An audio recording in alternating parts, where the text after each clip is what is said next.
Vamos ler uma palavra de Deus, Apocalipse, capítulo 17. Apocalipse 17, vamos ler as Escrituras.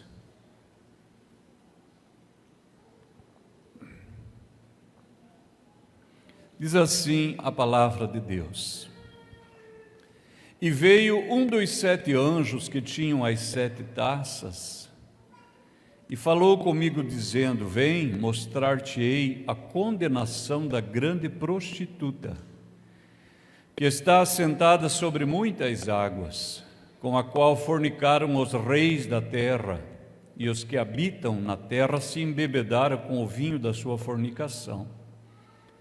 E levou-me em espírito a um deserto, e vi uma mulher assentada sobre uma besta de cor de escarlata, que estava cheia de nomes de blasfêmia, e tinha 7 cabeças e 7 chifres.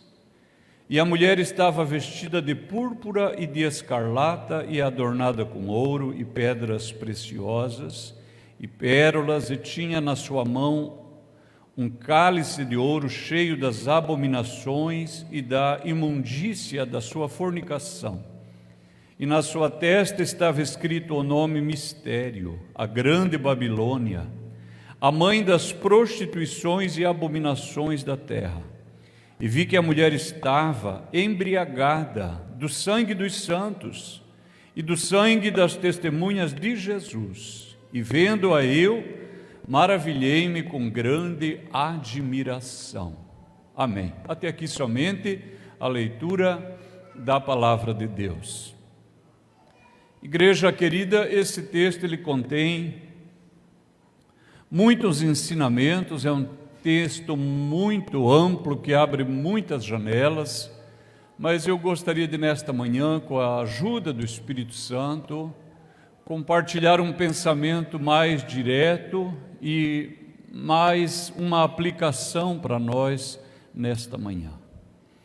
E antes que eu entre no texto, eu gostaria de dizer a você que veio hoje para ser curado de alguma enfermidade, ainda que eu não vá ministrar sobre enfermidade. O Salmo 107, no versículo 20, diz: enviou a sua palavra e os curou.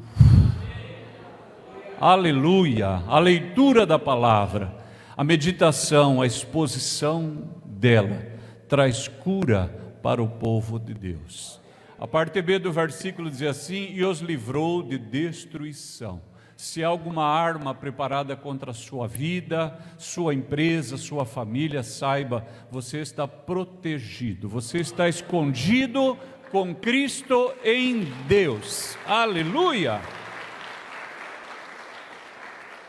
O texto inicia fazendo referência a anjos. A verdade é que se você estudar o livro do Apocalipse, você ficará maravilhado com o ministério dos anjos. É anjo para todo lado. E, surpreendentemente, queridos, uma parte da igreja, como que num movimento pendular, exagera a presença dos anjos, exagera o ministério, a função, e aí fazem orações para anjos, e tem imagens de anjos, e quase que eu compro um anjinho também, porque são muito bonitos, irmãos. Você vai no lugar que vende anjinho, eles são muito bonitinhos. Então, tem uma parte da igreja que exagera a presença dos anjos. E há uma outra parte na qual talvez nós estejamos, que é o outro extremo, que nós nos esquecemos que anjos fazem parte do serviço de Deus a favor da igreja. Em Hebreus a Escritura diz: os anjos são seres ministradores enviados para servir a favor daqueles que hão de herdar a salvação. Alguém aqui vai herdar a salvação? A cena é assim? Então há anjos trabalhando a favor da sua vida. Hoje, quando você for para a sua casa, você vai atravessar a rua, você vai andar no carro, você entra no mercado, saiba, há um anjo, pelo menos um anjo perto de você. Pelo menos um, porque a Escritura diz: o anjo do Senhor acampa, não é que ele virá, ele acampa, ele já está. O anjo do Senhor acampa ao redor dos que o temem e os livra. Essa é uma revelação maravilhosa. Alguém pode dizer, mas só um? A Escritura diz que um anjo só em Israel, por causa do pecado de Davi, feriu de morte 70.000 pessoas, um anjo. E numa outra ocasião, só um anjo feriu de morte 185.000 soldados das tropas assírias. Um anjo. Notou? Isso é maravilhoso. Isso é maravilhoso. Eu estive jantando na casa de um irmão americano lá na Flórida, cuja esposa brasileira, lá de BH, e ela disse assim, irmão Enéas, eu tenho um filho que sofre de determinada enfermidade. Ela disse a enfermidade. O menino é muito forte, e eu vi que era muito forte, o menino aí de uns 12 anos, mas pensa no menino robusto. E às vezes o meu filho sai desabalado da carreira, ninguém consegue segurar o menino, ele corre demais. E já se expôs a perigo, a risco. E ela disse, então eu fui a Nova York, porque sabia que lá havia uma escola especializada em tratar criança com aquele transtorno. E veio a profissional, e nós começamos a andar na calçada em Nova York, disse ela, no centro. Eu, o meu filho, a profissional. E o menino se comportando bonito, diz ela assim, irmão, eu fiquei maravilhado, disse, olha o que é um profissional. O menino ali quieto. Irmãos, ela falou assim, não durou muito aquela glória. De repente o menino saiu, igual um risco. E elas duas correndo atrás, ninguém alcança o menino. E a profissional não tinha pique, já ficou para trás. E ela correu o que deu, no fim perdeu de vista o menino. Ela falou assim, irmão, aqueles carros subindo, descendo, e o menino andando pelo meio, sumiu. E aí um caminhoneiro viu que estava desesperada, falou, mãe, o que é? Ela falou, meu menino, deu a descrição. O homem foi com o caminhão, andou, voltou pela mesma rua e disse, senhora, eu vi ele, mas sumiu. Ela sentou na calçada, desesperada, pôs a mão entre as cabeças e disse, Senhor, o Senhor disse que se nós orar, o Senhor ouve. E se um dia eu precisei de um milagre, é hoje. E quando ela fazia esta oração simples, mas com fé, alguém tocou assim no ombro dela, ela levantou a cabeça, ela falou, irmão, o homem mais lindo que eu já vi na minha vida, bateu no meu ombro. Todo de azul, um cabelo meio grisalho, o irmão que tem cabelo grisalho já vai se achar um pouco. Ela falou assim, um homem de cabelo grisalho, assim, lindo, maravilhoso. Falou assim, o que foi? E ela, desesperada, tentou contar a história, ele fez assim, o que você quer? É que meu filho desesperou-se, o que você quer? Ela disse, meu filho, espere aqui. Ela falou assim, irmão, em 5 minutos, eu olhei do outro lado da rua, estava este homem segurando o meu filho pela mão. Eu corri, abracei o menino, quando fui agradecer, ele não estava mais.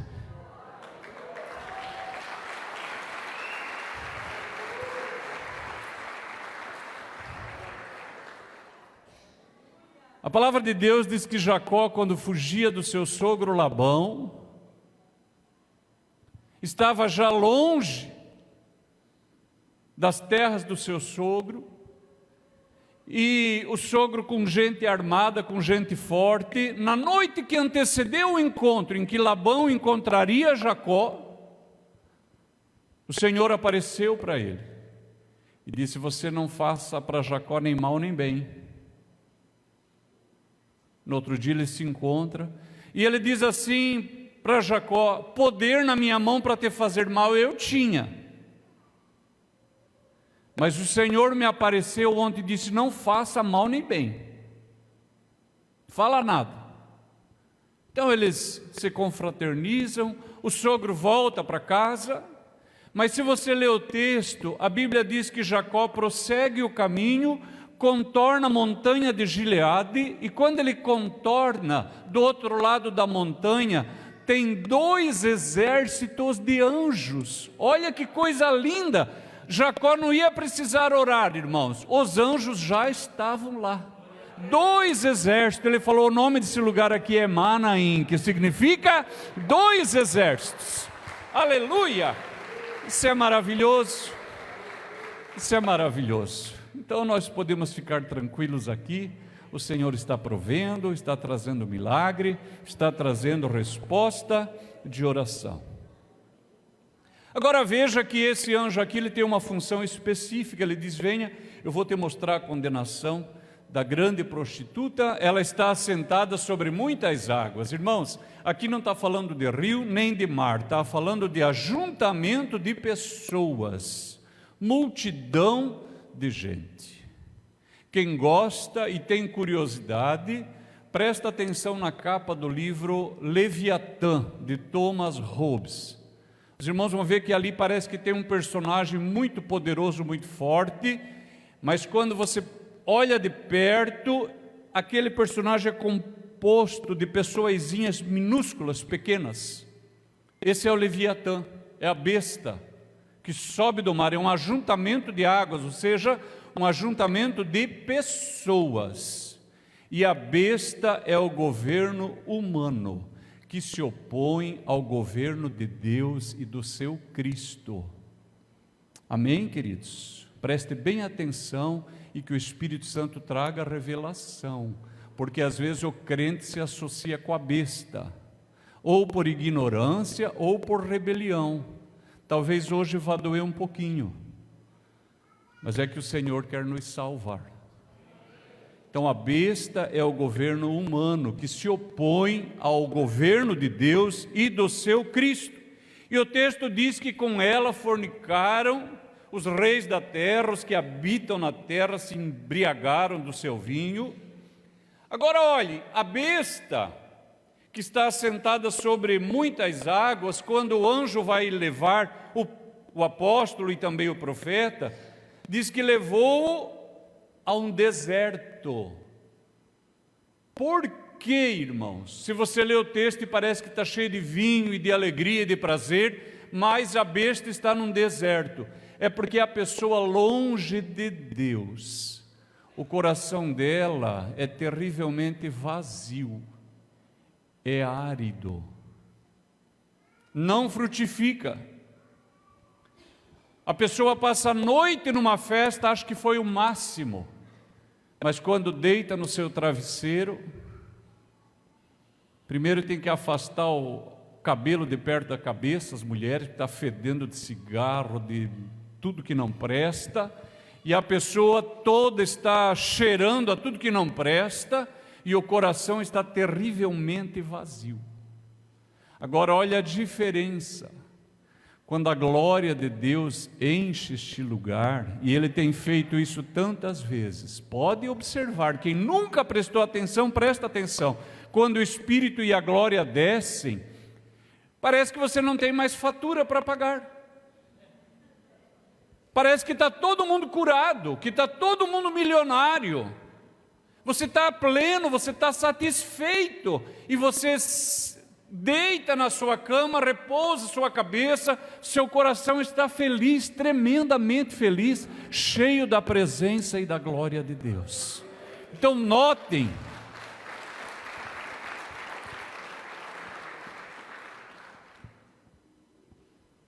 o que a besta oferece é vazio, é tudo transitório, é efêmero, é passageiro, não tem valor, não tem substância, não tem conteúdo. E diz que ela estava vestida de púrpura, enfim, toda sorte de riqueza, e aí estava cheia de abominações, imundícias, fornicações. Na sua testa estava escrito o nome, mistério, a grande Babilônia. Irmãos, Babilônia é a cidade dos homens, é isso, é o reino deste mundo, é o reino deste mundo, e é um reino, irmãos, que ele é formado por injustiça, mentira, prostituição, pornografia, adultério, tudo isso está no reino dos homens. Se você é atraído por prostituição, pornografia, adultério, divórcio, eu quero te dizer, na autoridade da palavra de Deus, o teu coração ainda está voltado para a cidade dos homens. É para lá que seu coração está virado. É isso. É o lugar do pecado, é o lugar da iniquidade. E constantemente nós somos atraídos e asseteados, e o cristão precisa tomar uma decisão. E eu creio que nesta manhã aqui, pessoas com a ajuda do Espírito vão tomar uma decisão definitiva para a sua vida. Eu estou caminhando para outro lugar, eu estou indo para o céu. E quando você chegar lá, me procure, eu vou estar lá, porque eu fiz uma aliança com a minha alma. E nesta manhã pessoas aqui farão uma aliança. Oh minha alma, eu verei o Senhor. Aleluia! Aleluia! Aleluia! O nome dela é a mãe das prostituições. Por que que diz que é a mãe das prostituições? É que, irmãos, Babilônia vem de Babel. A besta, ela não vai se originar no final dos tempos. A besta já estava presente lá no Éden, quando Adão e Eva rejeitaram o governo de Deus e aceitaram o governo do homem contra o governo de Deus. A besta já estava lá. E ela toma a sua forma mais atraente no capítulo 11 de Gênesis. E eu vi alguma mãe hoje pela manhã falando para o apóstolo, era um irmão que estava falando e alegre, porque sua esposa estava grávida.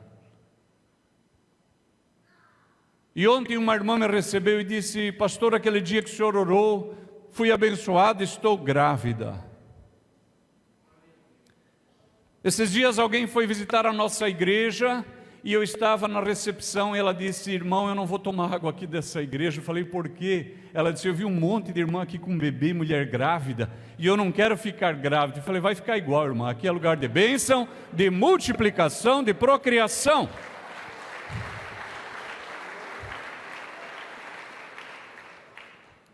Se você lê o mandato de Deus para aquela geração que sai da arca, o Senhor disse: frutificai abundantemente, abundantemente, e diz: enchei a terra.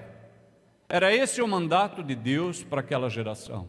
Mas quando você lê os homens de Babel, lembra o que eles disseram? Façamos-nos um nome para que não sejamos espalhados sobre a terra. Deus disse: povoai a terra. Eles disseram: nós não seremos espalhados. E às vezes o cristão, ele compartilha coisas que o associam com o governo da besta e não com o governo de Deus e do seu Cristo. Eu já vi crente compartilhando e textos que dizem: só tenha os filhos que você vai poder criar. Quem é o pai que sabe que estará vivo amanhã? Qual é a mãe que sabe que estará viva amanhã? E compartilham isso e parece compaixão, porque aí põe uma criança lá embaixo do viaduto, toda pobrezinha.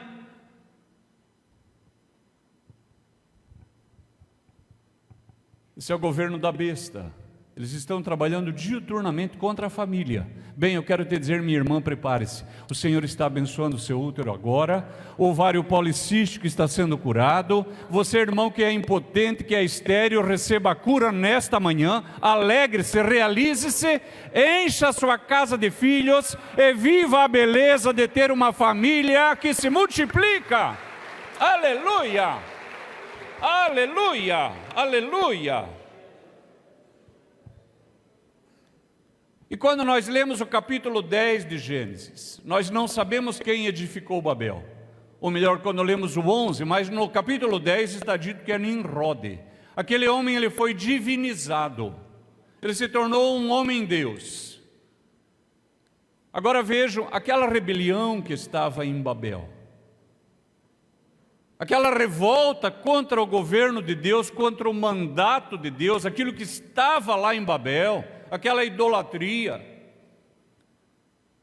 todo aquele ambiente de pecado, quando aquelas pessoas foram dispersas, elas levaram consigo aquilo. E depois Nimrod, ele lá na Suméria vai ter o nome de Gilgamesh, em Babilônia de Marduk. Se você ler o capítulo 8 de Ezequiel, o nome dele lá é Tamuz. Porque aquele espírito, ele se multiplicou para onde ele foi levado através daquelas gentes. É por isso que a Bíblia diz que Babilônia é a mãe de todas as prostituições. Os irmãos podem olhar quando acontecem eleições e os cristãos defendem princípios morais, e alguém diz: os crentes são uns tolos, porque nós estamos tendo problema de corrupção, ou temos falta de emprego, e temos falta de saúde, de educação, de segurança, e os cristãos falando essas tolices morais. Bem, não tenha dúvida, a falta de um caminho moral e ético cristão é a mãe de todas as outras corrupções. A crise moral é, com certeza, a mãe de todas as outras crises. E de onde vem isso? Vem de Babilônia. Então você que até hoje o seu coração estava voltado para a cidade dos homens, eu estou convicto no meu coração que o Senhor me trouxe aqui esta manhã para, com a ajuda da palavra de Deus e na unção do Espírito Santo, convidar você a converter-se a Deus e mudar a sua direção, mudar os seus referenciais. Aleluia! Porque esse lugar ele será destruído por Deus. É o que a Escritura diz claramente. Claramente. O texto inicia dizendo: vem mostrar-te a condenação da grande prostituta. Às vezes o cristão ele está abraçando algo que Deus já condenou, que Deus já rejeitou e já destinou um fim para aquilo. E o texto que eu li encerra dizendo: e vi que a mulher estava embriagada com o sangue dos santos e do sangue das testemunhas de Jesus. Quantos cristãos que apoiam governos que são a favor do aborto? Pode uma coisa mais incoerente do que isso?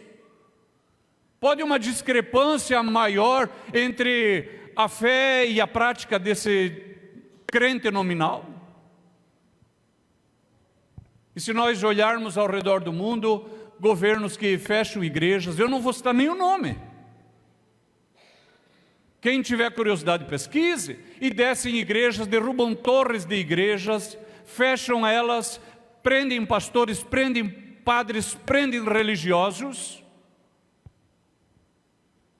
E há cristãos que elegem esse tipo de gente para governarem sobre a sua vida, nem param para considerar que estão se associando à Babilônia e estão se unindo à cidade dos homens, a grande meretriz, a mãe das prostituições e abominações da terra. Mas não esqueça, essa cidade ela está no deserto, é um lugar estéril. Lá não tem vida, lá não tem esperança, de lá não virá absolutamente nada de bom para você. Agora, abra gentilmente o capítulo 21.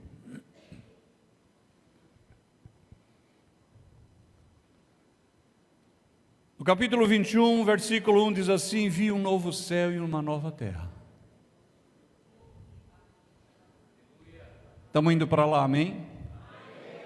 As costas para a cidade dos homens, e o nosso rosto virado para a cidade de Deus. Aleluia. Já o primeiro céu e a primeira terra passaram, o mar já não existe. Eu, João, vi a santa cidade, a nova Jerusalém, que descia de Deus, do céu, preparada como uma esposa adornada para o seu marido. Olha, irmãos, Cristo tem um corpo que é a igreja. Satanás, ele imita as obras de Deus, ele também tem um corpo que é a grande prostituta. Você já deve ter visto pessoas que não conhecem as Escrituras e nem o poder de Deus, e eles colocam lugar de cultos malignos, e eu não vou dizer o nome aqui. Quem tem sabedoria e quem tem compreensão vai entender do que eu falo, e quem não tem, depois converse com o seu pastor. E essas pessoas colocam esses lugares de culto aos demônios, onde tem pessoas que dançam e que giram e que caem no chão, e dizem, a igreja está imitando eles. Mentira! Eles estão imitando a igreja, porque é daqui que sai o poder, a glória está aqui, a revelação está aqui, a alegria está aqui. Aleluia! Aleluia! Nunca se iluda, nós não estamos imitando, eles estão reproduzindo lá, tentando o que a igreja faz e o Espírito de Deus faz neste lugar. Cristo tem um corpo que é a igreja, Satanás tem um corpo que é a grande prostituta. Deus tem uma cidade que é a Nova Jerusalém, Satanás tem uma cidade que é a Babilônia. E o texto diz, versículo 9, vi e veio a mim um dos 7 anjos que tinham as 7 taças cheias das últimas 7 pragas, e falou comigo dizendo, vem mostrar-te-ei a esposa, a mulher do Cordeiro. Dá para perceber a diferença da glória? Uma é uma prostituta, a outra é a esposa, a noiva do Cordeiro. E levou-me em espírito a um deserto? Não, a um grande e alto monte. E transportou-me à grande cidade, a santa Jerusalém, que de Deus descia do céu e tinha a glória de Deus. Aleluia! E a sua luz era semelhante a uma pedra preciosíssima, como a pedra de jaspe, como cristal resplandecente. E tinha um grande e alto muro com 12 portas, e nas portas 12 anjos, e nomes escritos sobre elas, que são os nomes das 12 tribos dos filhos de Israel. 14. E o muro da cidade tinha 12 fundamentos. Neles, os nomes dos 12 apóstolos do Cordeiro. Lindo demais, irmãos. Um contraste claríssimo. Que o Senhor, nesta manhã, traga revelação, para que absolutamente cada pessoa aqui neste auditório faça uma escolha. Aleluia. De um lado está uma prostituta, a mãe das prostituições. Do outro lado está a noiva, a esposa do Cordeiro. Aqui tem pecado, tem adultério, tem divórcio, tem aborto, tem toda sorte de iniquidade. Do outro lado, a justiça, a paz, o amor, a mansidão, a santidade. E é interessante que o texto diz que esta cidade, ela descia de Deus. Aqui, irmãos, há uma revelação. Há uma revelação. Todo cristão, irmãos, é tentado em alguma área, de alguma maneira. Todo cristão. Essa é a nossa luta. Essa é a nossa luta diária, constante, porque nós somos a igreja militante, nós ainda não somos a igreja triunfante, nós somos a igreja militante. E às vezes o cristão, ele está tão atraído pelo pecado, ele está tão atraído pelo erro, a concupiscência parece que está dominando a sua vida, e em algum momento parece que ele vai cair, e aí ele diz, eu vou na igreja uma última vez. E Deus não precisa mais do que uma vez para levantar o miserável, para libertar, para quebrar as algemas, como foi cantado aqui, quebrar as correntes, e aquela mesma pessoa que estava voltada para o pecado, decidida para a cidade dos homens, agora tocada pela palavra de Deus, tocada pela unção do Espírito Santo, diz, me perdoe, Senhor, me perdoe, a partir de hoje, eu não olharei mais para lá, e eu caminharei para a tua glória, aleluia, oh aleluia, aleluia. É a cidade de Deus, é a cidade que desce do céu, é a cidade que desce do céu. Pensa numa pessoa dizimista, pensa numa pessoa dizimista. O que é mais difícil? Aquele que ganha 20 mil, tirar 2 mil e trazer e colocar aqui, esse é o mais difícil? Será que é? E eu não estou dizendo nem que é, nem que não é, eu gostaria só que você considerasse. Pessoa recebeu 20 mil e vai dizimar 2 mil. E com esse 2.000 ela compraria um carro novo financiado muito bom. E ela traz e coloca ali.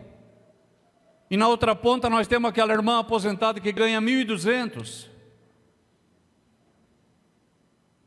E eu às vezes fico pensando como que sobrevive com isso. E lá na minha igreja tem pessoas que dizimam R$120. O que é mais difícil? Ganhar 20.000 e dizimar 2.000? Ou ganhar 1.200 e ficar só com 1.080 e dizimar 120? Qual a lógica de uma pessoa que ganha um salário mínimo por mês trazer 10% aqui? Qual a lógica? Tem alguma lógica humana? Alguma economia, algum cálculo que justifique isso? Não tem! A única explicação é que Deus está construindo uma cidade dentro desta pessoa. E aquele que ganha 20.000 diz, amém, Senhor, eu quero ganhar 40. E o outro diz, eu ganho 1.200, mas eu sou fiel. Conte comigo, Senhor, eu ajudo a financiar o serviço do reino de Deus. Eu estou ligado a um reino que nunca jamais passará. Aleluia, aleluia, aleluia. É Deus que constrói dentro de nós uma cidade. Irmãos, vejam que quando a Escritura fala da cidade de Deus, da Nova Jerusalém, duas ideias espirituais se fundem. Uma, nós somos a Nova Jerusalém, eu e você, nós somos. Cada um aqui é uma pedra viva. Nós fazemos parte desta cidade que está sendo edificada já. Ela não vai ser edificada, ela está sendo edificada agora. E eu faço parte.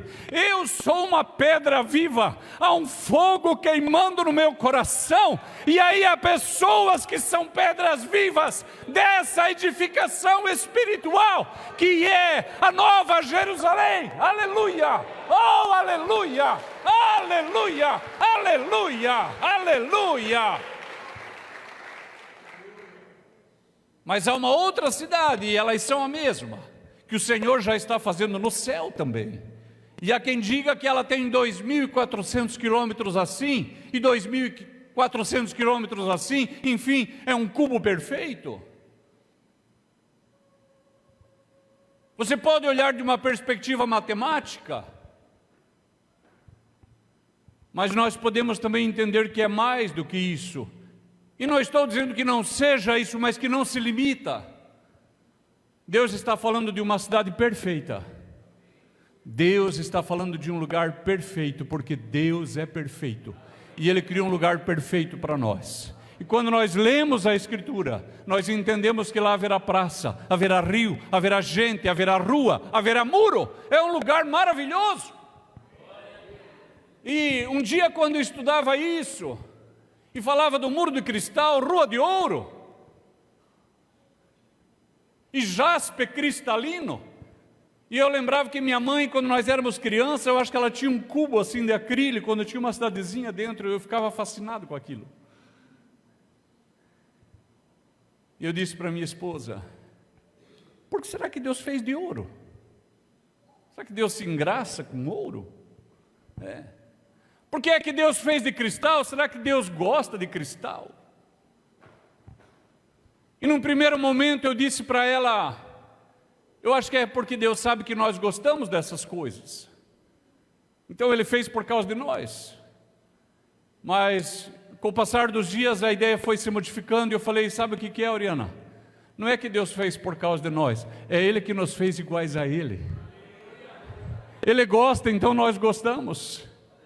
Ele gosta de santidade, então nós gostamos, irmãos, podem ver. Aqui talvez todos pecaram, eu não posso falar por você, mas por mim, mas a Escritura diz, todos pecaram. E notem, irmãos, no momento do pecado nós temos prazer, mas já em seguida um arrependimento vem ao nosso coração. Por quê? Porque lá dentro de nós, irmãos, lá no nosso íntimo, há um anseio por aquilo que é justo, por aquilo que é reto, por aquilo que é puro. Nós desejamos a coisa santa. E isso vem de Deus. Deus está construindo uma cidade dentro de nós. Nesta manhã eu quero te dizer, igreja amada, e eu quero te dizer, cada homem e mulher neste lugar, vire as costas para a Babilônia.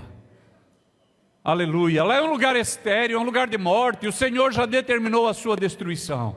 Volte-se para a Nova Jerusalém. Deixe para trás a cidade dos homens e volte-se para a cidade de Deus. Aleluia, aleluia, aleluia.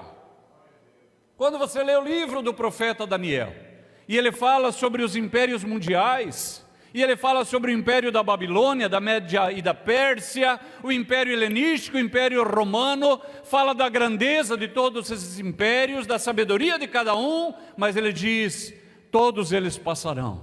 Mas encerra a revelação dizendo: nos dias desses reis, o Deus do céu levantará um reino que nunca jamais passará. Aleluia. A cidade dos homens, ela já está passando. A glória deste mundo está passando, mas nos espera uma glória maravilhosa com Cristo em Deus. E por último lugar, e não menos importante, o texto que nós lemos diz que a cidade tem 12 portas, e que cada porta representa e carrega o nome de uma das tribos de Israel. Aqui, quem tiver curiosidade e gosta dessas coisas, estude as tribos de Israel, e você verá como elas se modificam ao longo dos tempos, e às vezes sai filho e entra neto no lugar. E diz que a cidade tem 12 fundamentos, e que os fundamentos trazem o nome dos 12 apóstolos do Cordeiro. E você pode aplicar o mesmo princípio, você verá que sai Judas, entra Matias, e existem outros apóstolos como Barnabé, Paulo, ou seja, são mais de 12. O que o texto está dizendo, na verdade, é que Deus se lembra. Deus não se esquece. É isso que está dizendo. Deus é um Deus que se lembra. Os séculos passaram, os milênios se arrastaram. Diante de Deus estão lá as 12 tribos.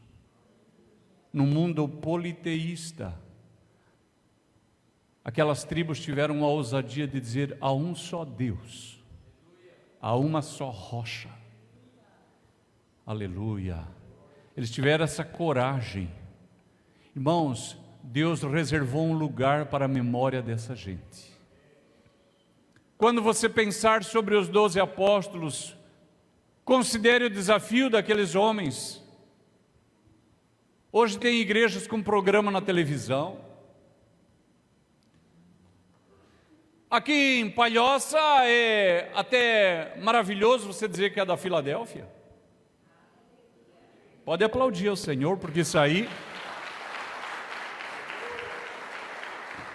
é uma glória que Deus deu para essa igreja. Deus fala: eu sou da Filadélfia. Que lindo! Agora volte 2000 anos e considere aqueles apóstolos, o Senhor da igreja morto, crucificado.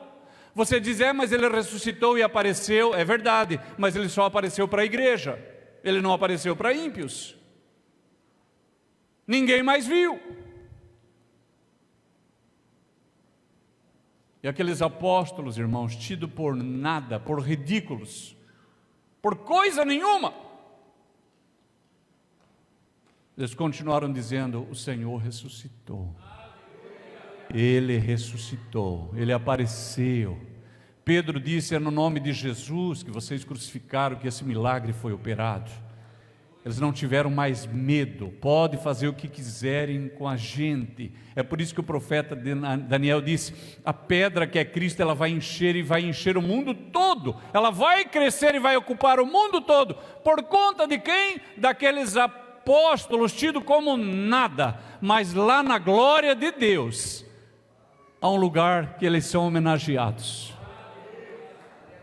Nós estivemos em Jerusalém com o presidente, com o apóstolo, e lá um muro gigantesco que perde de vista, onde estão os nomes das pessoas que ajudaram a reconstruir a cidade. Eu quero te dizer, há uma cidade, aleluia, há uma cidade maravilhosa lá no céu, e lá estão os nomes de todo o povo de Deus do Antigo e do Novo Testamento. Aleluia, Deus é Deus que se lembra. E agora veja, olhando para mim aqui, há pessoas que talvez nunca subiram a esse púlpito. Há pessoas aqui que talvez não são pregadores, não são cantores, não são músicos. E você não perde culto. E você, irmã, esteve aqui na sexta, e esteve ontem, e está aqui outra vez. E talvez você alguma vez considerou assim: ninguém me vê, ninguém me nota. Eu quero te dizer, nós estamos aqui cultuando o Deus que se lembra. Se lembra. Eu ganho tão pouquinho, sou uma pensionista, só ganho R$60 e pus o meu dízimo. Ninguém não vai nem notar, talvez aqui ninguém note mesmo. Mas o Deus que está aqui, Ele se lembra. Ele se lembra. Se você não lembrar de nada que eu disse, eu quero muito que você guarde no seu coração: Deus se lembra de você. Deus se lembra de você. Quando você lê Malaquias, o Senhor diz assim: diante de mim há um memorial para a pessoa que confessa o meu nome. Há um memorial. Lá em Hebreus, no capítulo 6, a Escritura diz assim: Deus não é injusto para que se esqueça do vosso trabalho. Deus não é injusto. Irmãos, o Senhor disse para um grupo de pessoas: vocês que esqueceram de mim, eu também esquecerei os filhos de vocês. Mas para os que se lembram, está lá em Malaquias, o Senhor diz: eu vou levantar na minha presença um memorial. Está lá um memorial. E é maravilhoso quando Deus se lembra do homem. A palavra de Deus diz que Deus lembrou-se de Noé. Deus lembrou-se de Noé e fez cessar as águas do dilúvio. Você pode olhar que a Bíblia diz que Deus se lembrou de Raquel, e ela, que era estéril, teve filhos. Quando o Senhor vai destruir Sodoma e Gomorra, o texto diz assim: Deus lembrou-se de Abraão. Você lembra de Ana, que tinha aquela competidora Penina? A palavra de Deus que ela volta para casa crendo na palavra profética, e Deus se lembrou dela. Quando Deus se lembra, um milagre acontece na nossa vida.